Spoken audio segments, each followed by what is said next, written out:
ए नई नई बात सुन आई हो तो ये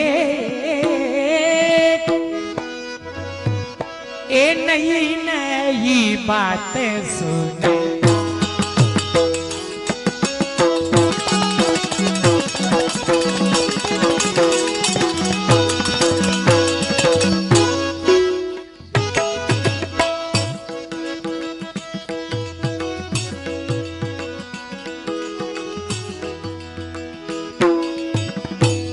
ठाकुरजी प्रागट्य श्रीमद गोकुल अंदर थयो समय कीर्तन जયારે जયારે ठाकुरजी प्रागट्य थयुं त्यारे ढाढी ने ढाढण जયારે जયારે प्रागट्य थयुं ने त्यारे त्यारे